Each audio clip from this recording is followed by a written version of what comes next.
Hey guys, it's Mark Goldberg from Mark Vlogs Watches, and the reason you're looking straight up my nose is I just set up the friggin' camera for the table shoot for my my unboxing. Not my fake unboxing, my real unboxing.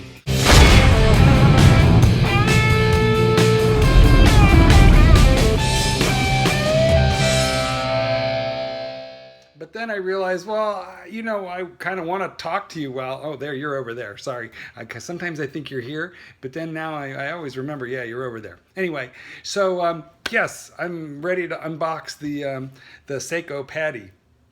The PADI, the Professional Association of Dive Instructors. And you, my fellow watch nerds, are probably on the edges of your seat. So here's the thing. I watch unboxings on YouTube all the time.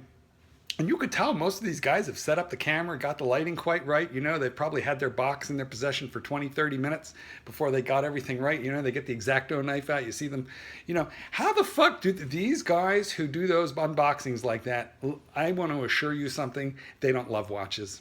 They don't love watches. They love YouTube more than they love watches. Me? Fuck that. I love watches. Okay, so let me tell you something. The second I got this package, which was, about 7-8 hours ago in the morning. Second I got this package, I ripped that fucker open. Okay, now I told you in the prior video that I would do an unboxing with you, and I'm gonna do it, but it's a fake unboxing, so all the oohs and ahs are very rehearsed, and hey, like this video, tell me if I did okay. I'm gonna really try and be surprised and thrilled. But anyway, let's get to the unboxing. I mean, yeah, I took all the trouble of taping it back up, right? Okay, so here she is. I've turned the camera around now. I took my address, off of here because some of you people are a little crazy, and I don't want visitors in the middle of the night. It sort of disturbs the dogs, and then they bite people, and I got to deal with all that. So this is a legitimate unboxing, guys. I've had this box for hours and hours, and I've restrained myself. Of course, I don't know how it happened, but somehow in FedEx, it was bad tape, something, I don't know quite what happened there. But yeah, it came open. But no worries. I bet you everything is going to be fine. I don't think anything's going to be damaged. What do we got in there? Oh, let's pull that out and get rid of that box.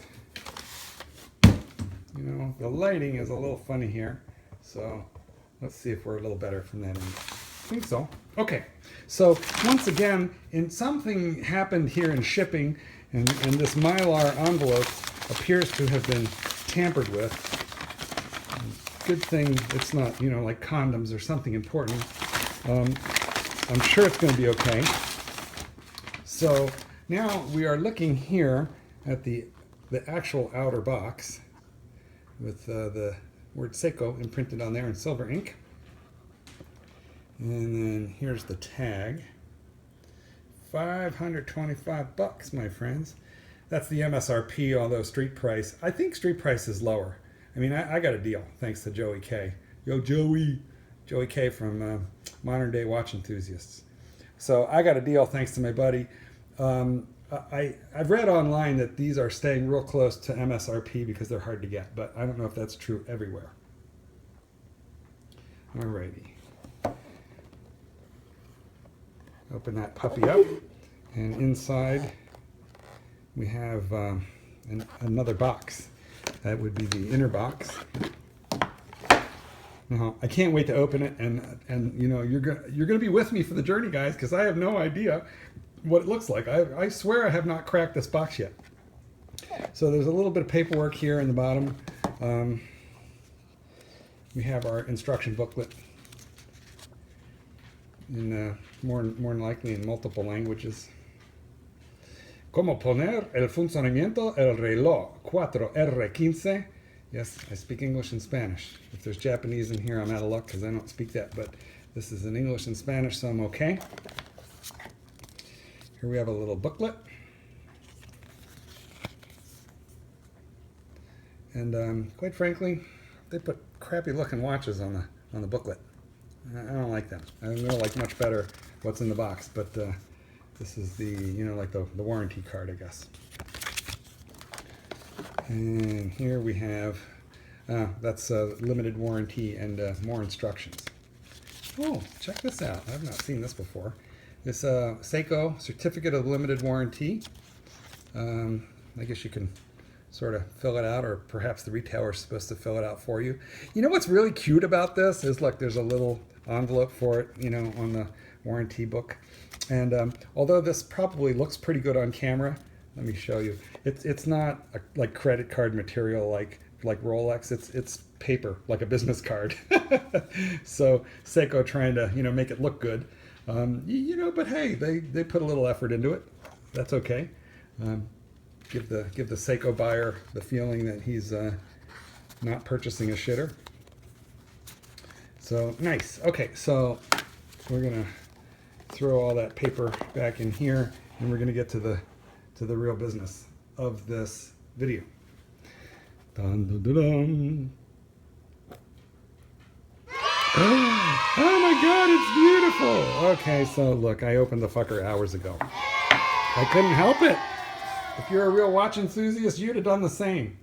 But anyway, it's just a kind of like a normal box with a velvet interior. Word Seiko. I gotta say, this cardboard, but it's heavy duty. You know, little splotch there, but you know, maybe I got a second. I'm not sure. But everything works great on this watch because I've already fucked around with it. So anyway, it's on a nice squeezable pillow, nice and squishy.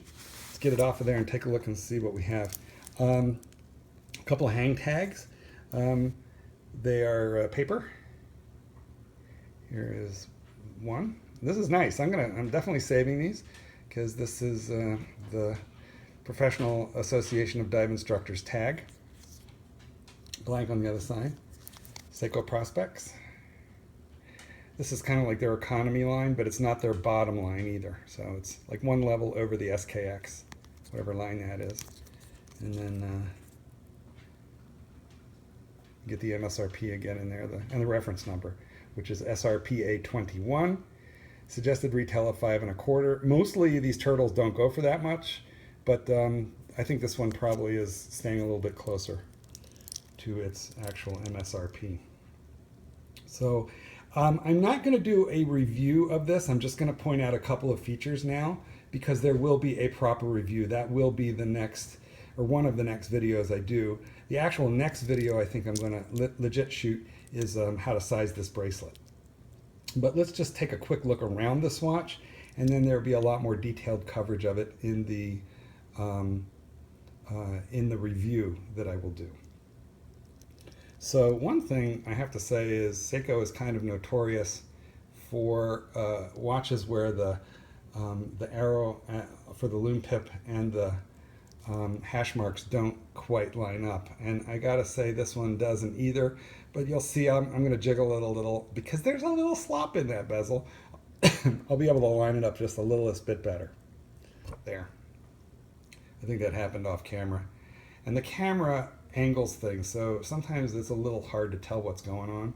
But to the naked eye, it looks much better now. So there's a little slop in this bezel, but not a lot. I'm going to talk a lot more about the bezel and its action in the review. Oops. Yeah. I went one over, but because of that tiny bit of slop, I'm able to kind of turn it back and make it, you know, line up decently, although it's one over. And if you know me, that just a little bit of OCD, that's going to bug me. Okay. Better. So let me turn this a little and see if I can kind of get it into the light. This is kind of why I was playing a bit with the light for this shot. I'm using some natural daylight as well as artificial. This is not a professional operation, guys. I'm dealing with a chandelier and a window. That's all I got, and an iPhone.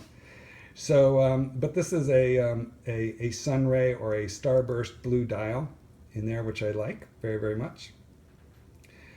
So in actual outdoor light, you get interplay. So I'll tell you what, when I'm done this little bit, I'll take it outside and we'll have a closer look at the dial in actual light, natural light. Anyway, so here's a look around the bracelet. Drilled lugs. Nice coined edge, pretty smooth. The bracelet, it's not awesome, but it doesn't suck. It definitely doesn't suck. So like on the SKX, that's a watch that everybody seems to like, but everybody hates the bracelet it comes on, and so you have to run the strap code and buy the Super Oyster or the Super Jubilee. You will not have to do that on this. You will be able to keep the bracelet. I believe it's solid end links. The only thing that's kind of really chintzy about this bracelet is the clasp is just stamped, as is the deployment clasp. And it's kind of real thin. So that's chintzy. But, you know, for this purchase price, I'm okay. Mostly, I'm in love with this watch and the dial and the lume. And then we have the diver's extension. There's a better look at the diver's extension. I'm going to turn off the camera to figure out how to deploy it because there's some plastic in the way. So I'll be right back. Okay, so I figured it out, but it's a little fucker. There's a trick to this, and if you don't know the trick, you're going to be fucked. So I'm going to see if I can do it. So, you know, here's the whole bracelet, and then here is the deployment clasp. So the trick is to get your fingernail under the back of it, and just I'm trying to do it without blocking it. But I'm going to get my fingernail under the back of it there, and I'm going to flick it up. And then it looks like that. And then it's free floating, and you can kind of, there's a little hook here. There's a hook here that hooks onto that bar there, and it releases it. So getting it up turns out to be, you know, pretty easy. Once you know the trick, you can't force it. And by the way, I couldn't find anything in the directions. So that was a little bit of a fucker. But getting it back, you have to close it like this, you know, kind of finagle it gently into position. Because I'm used to ones that you just flick open, you know, pound close. They're usually not tricky like this. But anyway, you kind of like finesse it, you know, back into position like that. And then you got to find that little hook and lay it over the bar. But you don't jam anything. And then your finger, this piece you're pushing down, this piece you're pulling up. So you know you're putting downward pressure on that finger, and this thumb you're putting upward pressure, and then you flip it with your thumb up, and it just locked into place. So once you know the trick, frankly, it's quite easy, but Jesus, there should be a video just on how to do that. So I might call this thing how to deploy your fucking dive clasp or extension. Okay, close it, flip it over, and we're done. So anyway, that's the unboxing. Let's go take a look at this puppy outside. So here we are outside, and this is a little complicated. I've had to kind of like play in the light a whole lot. Now the sun just tipped behind a cloud, and that totally changed the dial. So I think my takeaway from that is that the interplay of light on this watch is constantly giving you a new look. I have to say right now it looks like kind of dark, but you put it into heavier direct sunlight, and it sort of starbursts much brighter and lighter, which is nice. Right now, where I am, it's late afternoon, as you can see, 5:05. Sunset's probably, you know, about an hour and 40 minutes from now.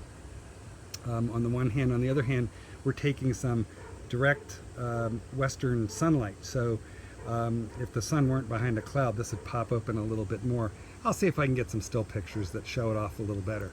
But this is definitely a watch that's intended to live more outside than inside. I have a very outdoor kind of lifestyle, so I know I will definitely get to enjoy the various colors of this. And but I mean, it's a water watch, so I'm going to take it to Thailand, throw it in some water, and then I'll take a travel log for you of this watch. So in these still photos, you'll get a slightly better idea of the dynamic look of the starburst dial. Depending on the angle and the light, it starts to pop. The starburst and sunlight moves around, and there's a lot of interplay of light and dial.